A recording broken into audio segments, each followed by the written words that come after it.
آپ مجھے ڈرائے نہیں، ملٹری اسٹیبلشمنٹ بہت مضبوط ہے، مجھے بھی پتہ ہے بہت مضبوط ہے. ہم وہ مار کھا چکے ہیں، ہم قید دیکھ چکے ہیں، ہم جلاوطنی دیکھ چکے ہیں، ہم گولیاں کھا چکے ہیں، ہم خودکش بمبار کھا چکے ہیں، ہم غداریاں کھا چکے ہیں. ان سب سے تو ملٹری اسٹیبلشمنٹ اور کیا کرے گی؟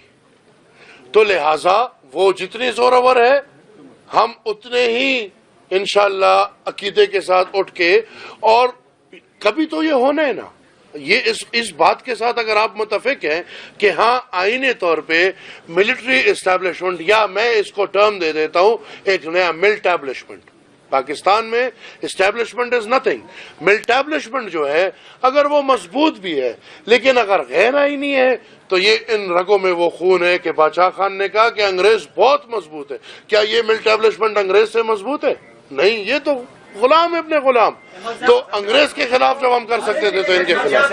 دیکھیں، اگر ہم عدم اعتماد پہ جا کے دیکھیں، جو سب سے عدم اعتماد میں ایک پازیٹیو چیز کہ جو 15 سالہ پلان تھا وہ پلان ختم ہے. اگر وہ عدم اعتماد نہ ہوا ہوتا، آج فیض وہ ہوتے، چیف ہوتے، عمران آپ کا وزیر اعظم ہوتا، اور جو پلان تھا وہ سب کے سامنے کھلا پڑا ہے کہ پھر صدارتی نظام آتا اور عمران پھر صدر ہوتا، اور کون سا ایک اور باجوہ ہے جو اس کو باجوہ تھا کہ پتہ نہیں کون سا آگے، اس کے بعد کوئی اسی رجیم کا کوئی جرنیل تھا، اس نے پھر عاصم باجوہ، اس کو پھر چیف ہونا تھا. تو لہٰذا میرے خیال میں وہ جو چیز تھا، it was a blessing in disguise in that matter, کہ وہ پلان تو سارا ادھر ہی ٹس سے مس ہو گیا. ہم یہ سمجھ رہے تھے کہ وہ پلان ٹس سے مس ہو گیا، بیچ میں ایک اور بندہ آ گیا، یہ شاید اتنا کر لے کہ چلے عوام کو اپنا اختیار دے دیں گے. لیکن بدقسمتی سے جو پھر بیچ میں بندہ آ گیا، اور اس کے ہوتے ہوئے جو انتخابات ہوئے ہیں، اور میں یہ بھی وضاحت چاہوں گا، آپ کے سوال میں مجھے یہ بھی بات واضح ہے کہ کم سے کم ہمارا آرمی چیف یہ بھی وضاحت کرے کہ 7 دن امریکہ کا دورہ جو انہوں نے لگایا الیکشن سے پہلے، اور امریکہ میں ان کی ملاقاتیں ہوئی، ان میں کیا کیا ملاقاتیں ہوئی اور پاکستان کے لیے کیا پلان لے کر آئے ہیں. ہمیں پتہ ہے، آپ کو پتہ ہے کہ ہمارے ملک میں اصل کرتے درتے کون ہیں. اور پھر ان کے آنے کے بعد جو انتخابات ہوئے، اور پھر دو اتنے رول ماڈل جس کو بالکل سب نے بڑے فرشتے بنا دیے، ایک طرف ہمارا آرمی چیف، ایک طرف ہمارا یہ سپریم کورٹ چیف، تو دونوں کو فرشتے دکھا کے ان کے ہوتے ہوئے جو الیکشن، بدترین الیکشن ہوئے، پورے قوم کے حق پہ جو ڈاکہ ڈالا گیا ہے، وہ میرے خیال میں کوئی نہیں سوچ پا رہا تھا کہ شاید یہ ہو پائے گا. لیکن جو بری طرح ہوا ہے، اب اس کی میرے خیال چیک اپ ہونا چاہیے. ہم جو بھی ہیں، ہم آئینی لوگ ہیں، ہم جمہوری لوگ ہیں. میں یہ فخری طور پہ کہہ سکتا ہوں کہ باچا خان بابا نے 1921 میں ایک تحریک کا آغاز کیا، اور اس تحریک کا بنیاد یہ تھا کہ پختون جو ایک موب ہوا کرتا تھا، اس موب کو ایک قوم میں ٹرانسفارم کرے اور اس قوم کو جمہوری بنائے. اب بالکل ان کی بات ٹھیک ہے، دوسری طرف سے یہ کوشش ہمیشہ ہوئی ہے، انگریز کے وقت میں بھی ہوئی ہے، انگریز کے جانے کے بعد، پاکستان کے بننے کے بعد وہی آئیڈیالوجی ادھر تک مینٹینڈ ہے کہ بھائی ان قومیتوں کو، وہ اگر بلوچ ہے، وہ اگر پختون ہے، تو ان قومیتوں کو آپ قوم نہیں بلکہ موب ہی رکھے. لیکن نہیں، ہم اس کے فیور میں نہیں ہیں. میں آج بھی کہوں گا کہ انتخابات میں حصہ لیں گے. میں آج بھی کہوں گا کہ آنے والے انتخابات یا جب بھی ہوں گے اس میں عوامی نیشنل پارٹی ہر قسم کا حصہ لے گی. میرا تو جو بات ہے وہ یہ ہے کہ انتخابات میں یہ نہیں کہ ہم حصہ نہ لیں، ہمیں تو حصہ لینا ہے. جن کو نہیں لینا چاہیے وہ حصہ نہ لے، وہ اس سے پیچھے ہو جائے، وہ اپنا کام کر لے. اور انشاءاللہ دعوت میں ہر کسی کو دوں گا. میرا ایک نقطہ ہے، اگر اس نقطے پہ میرے ساتھ ووٹ کو عزت دو والے چلتے ہیں، اگر اس نقطے پہ میرے ساتھ پاکستان کب پہ چلے، اگر اس نقطے پہ میرے ساتھ جو بھی چلتا ہے، میں اس کے لیے راضی ہوں، بلکہ میں اس کے پیر پڑنے کو تیار ہوں. لیکن میرا واحد نقطہ ہے اور وہ یہ ہے کہ فوج کا کردار ختم ہونا چاہیے پارلیمان سے.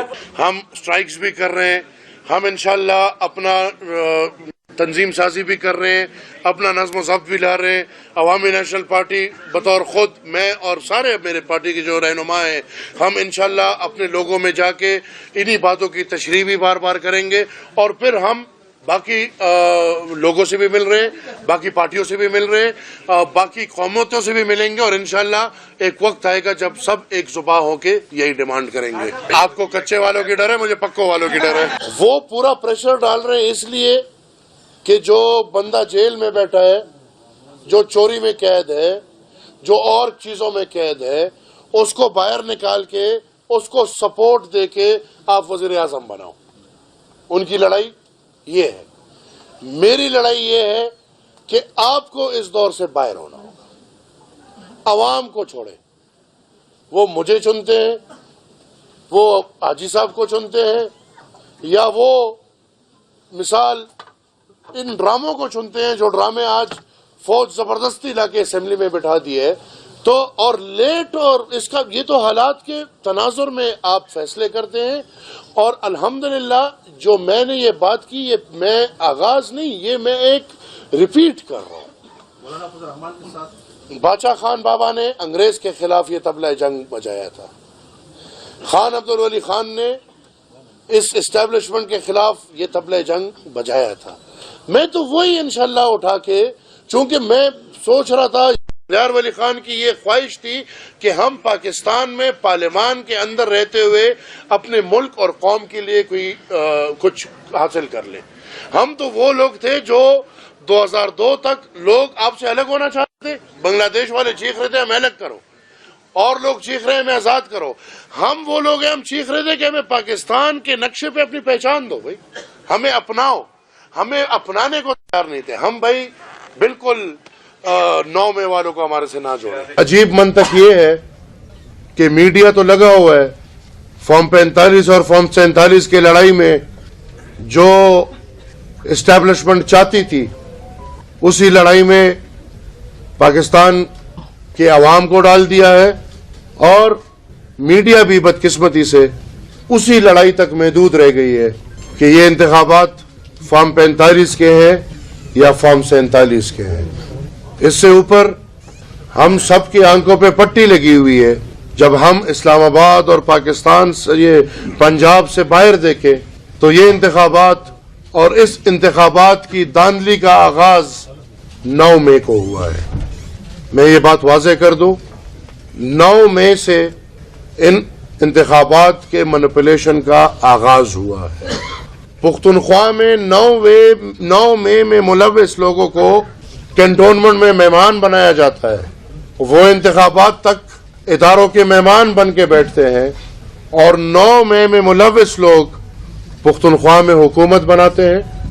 9 مئی میں ملوث پختونخوا کا وزیر اعلیٰ بنتا ہے, جس کے خلاف 9 مئی کے ایویڈنس پڑے ہوئے ہیں. ہم تب بھی بول رہے تھے, ہم آج بھی بول رہے ہیں. عمران نیازی کے پیار میں کوئی اتنے پاگل ہو گئے تھے کہ وہ تیسری دفعہ مینڈیٹ دیتے, اور یہ بھی آپ دیکھیں تسلسل ہے. آج تو چیخ رہے ہیں فارم 45 اور فارم 47 کا, رونا رو رہے ہیں. عوامی نیشنل پارٹی اس وقت یہ رونا رو رہی تھی جب 2013 میں الیکشن مینپولیٹ کر کے دہشت گردوں کے بنیاد پہ, دہشت گردوں کے سپورٹ پہ پاکستان تحریک انصاف کو پختونخوا میں حکومت دی گئی تھی, اور کوئی 40 لگ بھگ سیٹیں دی گئی تھی. فارم 45 اور فارم 47 جب ایجاد ہوا تو 2018 میں ہم یہ رونا رو رہے تھے کہ جب فیضیابی کے چکر میں پورا ملک پاکستان تحریک انصاف کے حوالے کر دیا گیا, اور پختونخوا میں ایک دفعہ پھر زبردستی ان لوگوں کو 2/3 اکثریت دی گئی. اب یہ تیسری دفعہ ہے, اور وہ مینپولیشن ایک قدم اور آگے بڑھ گئی. بدقسمتی سے اداروں کا پورے ملک کے لیے جو بھی پلان تھا, پختونخوا کے لیے یہ پلان تھا کہ پختونخوا پہ انہی لوگوں کو مسلط کرنا ہے, اور اس دفعہ 3/4 میجورٹی سے بھی زیادہ ان کو مسلط کیا گیا ہے. ادارے چیخ رہے ہیں کہ پختونخوا میں کھلی دھاندلی ہوئی ہے. ہم نے کیوں آنکھیں بند کی ہوئی ہیں؟ یہاں پہ لوگ جعلی فارم 45 نکال کے گھوم رہے ہیں اور پورے ملک کا ستیہ ناش کر رہے ہیں. جہاں پہ پختونخوا میں انٹرنیشنل ادارے کہہ رہے ہیں کہ 70 سے 75% الیکشن میں دھاندلی ہوئی ہے، اس پہ کوئی نظر نہیں رکھ رہا، اس کو الٹا جنون کہا جاتا ہے، اس کو پیار کہا جاتا ہے. تو یہ کیسا جنون ہے جو کراچی میں ایم کیو ایم کو نہیں کھا پایا بلکہ ایم کیو ایم جو ہے آپ کے سامنے ہے؟ یہ کیسا جنون ہے جو سندھ میں نہیں ہے؟ یہ کیسا جنون ہے جو بلوچستان میں نہیں ہے؟ یہ کیسا جنون ہے جو پنجاب میں ختم ہے لیکن یہ جنون پختونخوا میں ختم ہونے کا نام نہیں لے رہا؟ حقائق اس سے الگ ہے.